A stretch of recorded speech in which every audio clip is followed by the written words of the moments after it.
Hello, everyone. Welcome back inside the UC Health Training Center for another episode of Broncos Now. Team reporter and host Sydney Jones here. And coming up on today's episode, we'll hear from interim head coach Jerry Rosburg, quarterback Russell Wilson, and safety Justin Simmons as they spoke to the media today. Plus, I'll have the latest injury report, and Phil Milani joins the show. All that and more coming up.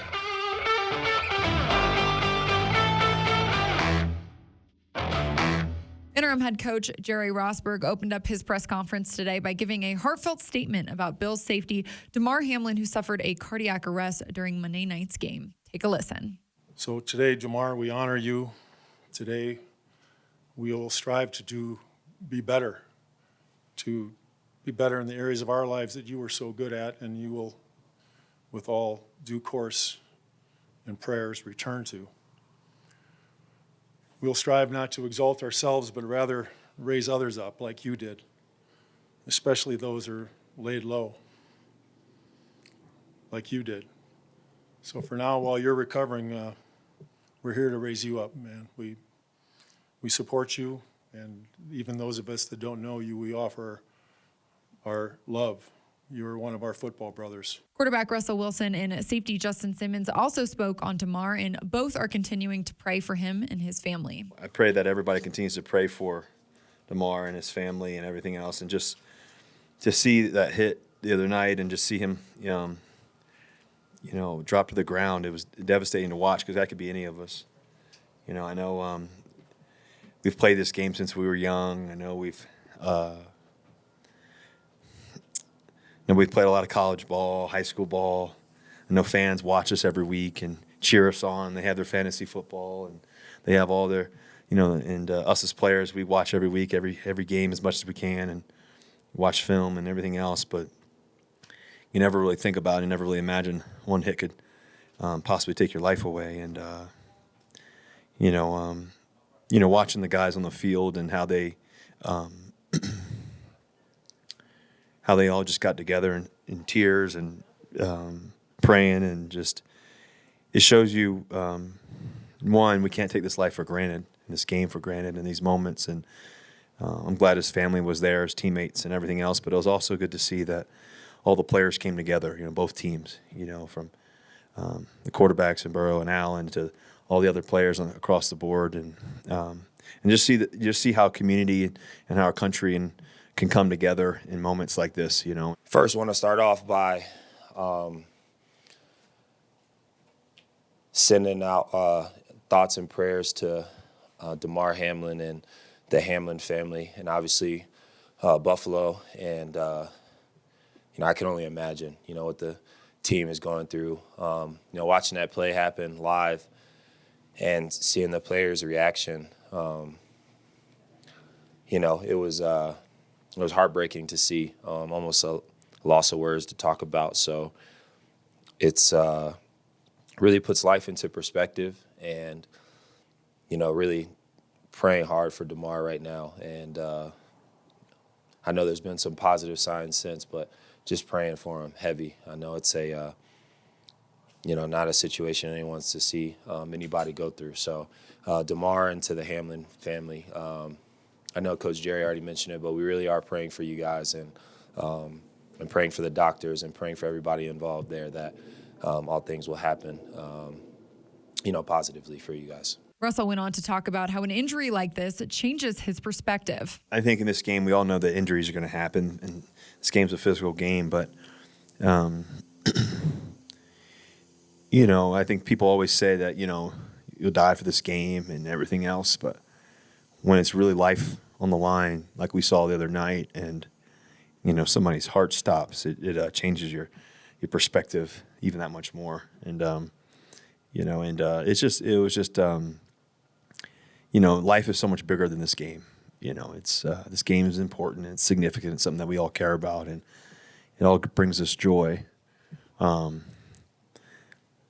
But it's also not the lasting thing. That's I believe Damar has a child too, and everything else. Those things are what matters most. And so just to experience that, to watch that, and I'm just glad that he's okay. The Broncos are back at Empower Field at Mile High this weekend for their final game of the season. And as they prepare to face the Chargers, Justin Simmons talked about how the team is dealing with this moving forward, knowing that they have to play a game in a couple of days. Me personally, I've had a lot of conversations with just like, the guys in the back end. I mean, it happened to our position, right?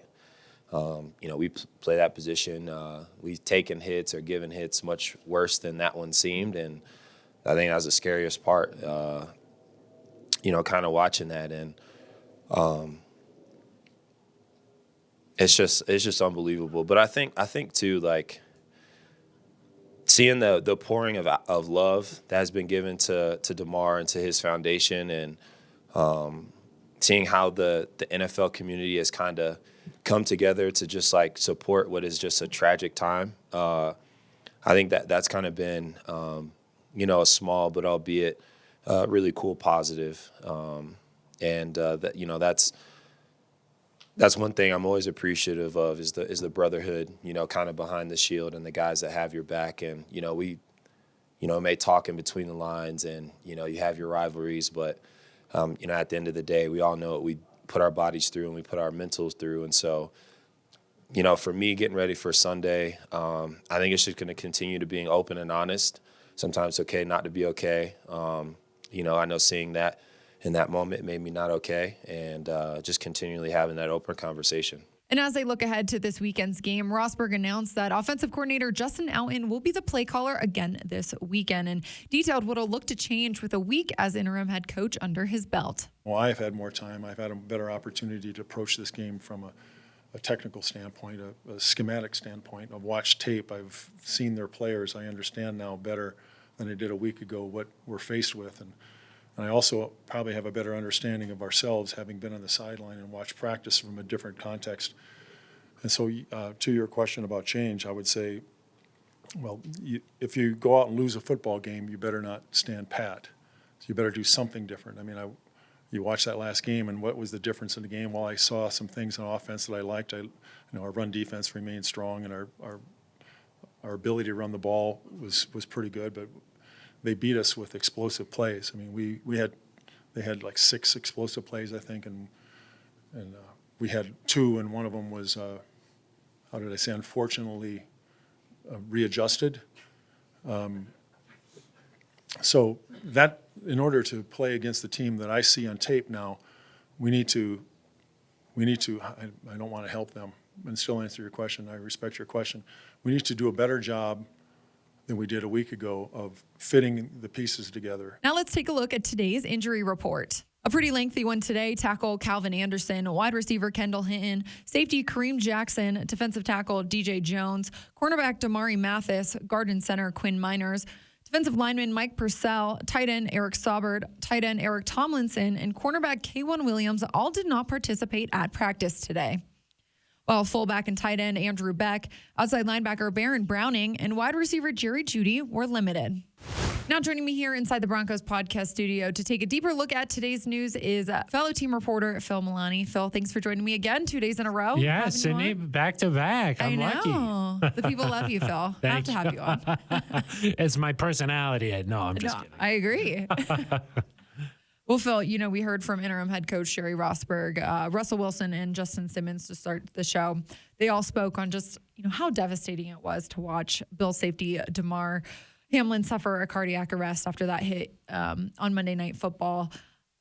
It really just puts into perspective just how violent this game is, and, just to see what the players go through and what they put on the line every single weekend is honestly really crazy. Yeah, it really puts things into perspective, I think, Sydney. And today was the first time that we got a chance to hear from Broncos players, talk with them about everything that happened on Monday night. And yeah, I think the thing about the NFL to me is like, sometimes there's really terrible injuries out there. Mm-hmm. And what happens is the car comes out, or even sometimes if it's really bad, an ambulance will come out and they'll take the player off the field and then they just keep playing. Right. And that's what normally happens, but I think if you saw the faces of the Bengals players and the Bills players, this was different. And that's what we heard from Broncos players today, too, is just like this really hit home for a lot of players. And I think that, they talked about it a little bit. Every time you cross that white line, you're out there playing a game that you love, but you also know that it's a dangerous sport. Right. And I think most players, when they go out there, they know that they could get injured in terms of like sprained ankle. A torn ACL, something, gets hurt like that. But when you're talking about life and death, I think that it makes it's just different, and 100%. These guys talked about their families. Yeah. Justin Simmons has kids. Russell Wilson has kids. They talked about what it would have been like to be a parent in that situation. Right.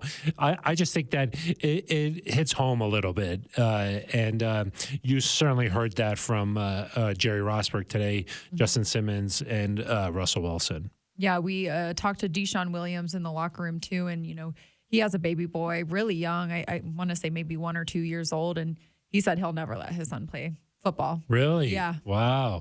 And Justin Simmons said something like, "Hey, we've all been hit or hit somebody way worse than that too." So like, it just makes you feel like this was like a freak thing that happened, but it could happen on any play. And that's sort of like the scary thing about it too. Definitely. I know cornerback Damari Mathis here played with Damar at Pitt in college. And, Jerry Rosburg talked to him yesterday to make sure he was okay. And I know Justin Simmons reached out to him just to make sure he has support to go through this. And, Rosburg even talked to Damari just about who Damar is as a person and if he wanted to share that with the team. And, Damari didn't want to, but he did give Rosburg permission to just share who he was as a person to the team. And, they talked through that this morning. Yeah, I thought that was a really nice move from Jerry Rosburg, just because, this is, they talked about this, sort of situation is going to affect the entire NFL community, right. And so to just say, hey, if you're not feeling okay right now, it's okay to not be okay, Absolutely. And I think the Broncos did a great job. They said Monday night, they immediately were like, here are our resources to help if this is hitting really close to you. And of course with Damari, being a former teammate, I think that obviously it's an emotional situation. So to be able to talk to the team and share, some of his intimate stories relationship, there, and that I think that was a good move. And obviously, we hope that Damari's doing okay with all of this. Yes, absolutely. Phil, this team still has a game to play this Sunday. So how do you think just these guys try and, I guess, compartmentalize these things to be able to go out there this weekend and play the same game that caused this injury? Something that even before all of this happened, I was thinking like just the mental state that you have to get into to be able to play the game of football. 100%. I do think that most people don't really think about that, just like sort of what it takes to be able to go out onto that field. It really, you have to go to a place mentally where you feel like you're sort of like invincible out there. Yeah. Otherwise you wouldn't be able to play the game the way you have to be able to play it. These guys are so big, they're so fast, there's big time collisions, and unless you've stood on the field and seen it happen, I think your perspective isn't what reality is like out there on the field. And so when you watch it on TV, it's not as fast. The hits aren't as big as they are when you actually see it live in person, Even standing on the sideline. You can really. When you're on the sideline, you could really feel the change there. And I think that these guys, they're going to have to go to that place like they do every game where they get out on the field and they feel like they're invincible and they can just block this out of their minds essentially, and they're going to have to do that this week. And that's going to be really hard. I mean, I do think that that's going to be hard for really every NFL player all across the league. It's going to be something that's going to be in the back of their minds leading up all the way until game time, I think. Definitely. Yeah. Well, like Justin Simmons and Russell Wilson said early in the show, we will continue to pray for Damar and his family. Phil, just looking ahead to this weekend's game, Jerry Rosburg, he talked about it for a bit today during his press conference, and there was one thing that really stood out to me. He said, we lost this past Sunday, so something's got to change. I mean, we got to change to be better. Definitely the right mentality to have here. Oh, totally. I think that there's sort of been like a weird feel around the facility, just that like, hey, that game was really competitive and maybe better than previous games against the Chiefs, certainly in Arrowhead.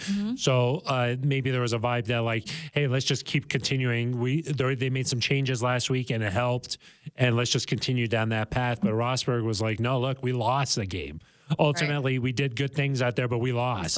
And so I do think the Broncos are going to have to make some changes. He talked about red zone defense. That's going to have to get a little bit better there.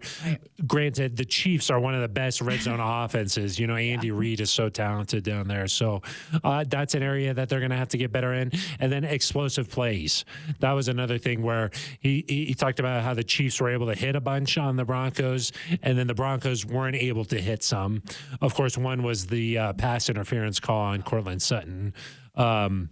So I do think that they're going to have to hit on some of those chunk plays where, you know, it's really hard in the NFL to drive all the way down the field, but, you know, 3-4 yards at a time. Yeah, definitely. You know, so takes a while. He talked about like building that running game up and then being able to do stuff off of it, get the bootleg going and maybe hit a big play, get the play action going, and then open up the passing game a little bit. He talked about that. Just the Broncos are going to have to get the ball into their playmakers' hands a little bit better than they were against the Chiefs. And look, the Chargers are playing good football right now. I think they won 4 games in a row. So they're trying to build momentum heading into the postseason, and the Broncos they're going to have a big test on their hands. Yeah, definitely. Well, you know, Phil, 1 week remaining here as the season kind of dials down. We'll, of course, shift our focus to just this head coach search. And I know, Russell, he talked a bit today about, you know, what he hopes to see in the next head coach. What did you think about kind of what he said? Yeah, you know, just saying that we want to win games. That's sort of what Russ's message was. And so they want a head coach that cares about winning the same that they do, and a guy who's going to motivate them, try to get the best out of them. You know, I think that good players, they always want to be coached hard. You know, like players like Peyton Manning, you know, they always were like, okay, I'll do what you're saying, but I also want the reasoning behind it. Why are we doing this? Why are we doing this? Why are we doing this? And so players like that, they want to be coached hard and they want good coaches around them. And I think that that's what Russ sort of said, was just like, we want a coach who's going to get the most out of us. And he, something that Russ has talked really a lot about this whole season is just, this is a storm that the Broncos are going to have to get through, and then there's going to be better days ahead. Yeah, I'm getting the sense that he's talked about it so much that it's like ingrained in him that like there is like, he just talks about it almost like it's fact or something that like he's manifesting it. Yeah, exactly. I'm looking forward to it. He talks about it like that. So part of that is going to be finding a new head coach in here that's going to just bring that out of everybody. And so it's not like he was up there naming names or anything, but he just said, we want a coach who wants to win. And I think everybody's going to agree with that. Just that, hey, we want somebody who's going to come in here and motivate these guys and get the best out of them. Yeah. They want to be winners. Yeah. They do. And, you know, the names are starting to circulate out there. There's a lot of buzz about guys like Sean Payton, Jim Harbaugh and stuff. And those guys have won, you know, a lot too. So, that's true. You know, when you're one of those guys like Sean Payton, you've won a Super Bowl. So if you come in day one, you still have to earn the respect of that locker room, but you have a little bit of clout. Like, hey, I've won it. I know what it takes. Yeah. I've seen it done. I know what it takes. Even Jim Harbaugh, he took the 49ers to a Super Bowl. He knows what success looks like, and he knows how to get there. So, you know, a couple of coaches there who I think could be strong candidates who will get the most out of these guys. So it'll be an interesting couple of weeks here as the Broncos get their search underway. And, you know, it's an exciting time, I think, if you're a fan, just because you know that this ownership group is going to try to find the best possible person for this job. Absolutely. Yeah. I like Russell's mindset. Better days ahead. Yeah. And it's kind of like the Rosburg mentality, right? With this, it's like, hey, this season didn't work with Nathaniel Hackett. So you got to make a change. Right. And so you make a change and see if a different approach will work better. So it's week by week with the coaches, but for ownership and the direction here, it's season by season. And this season didn't work. This season was like a lost game. So you got to make the change and try something new. Yep, for sure. Well, Phil, appreciate joining me on the show again today, and Appreciate your insight always. Sydney, it's always a pleasure coming on. No, Phil, the pleasure is mine. No. All right. Thank you, Phil. Thanks, Sid. Well, that'll do it for today's episode of Broncos Now. Broncos Country, thanks so much for tuning in. Hope you'll meet me right back here on the Broncos Podcast Network and YouTube tomorrow for another episode. I will see you all then.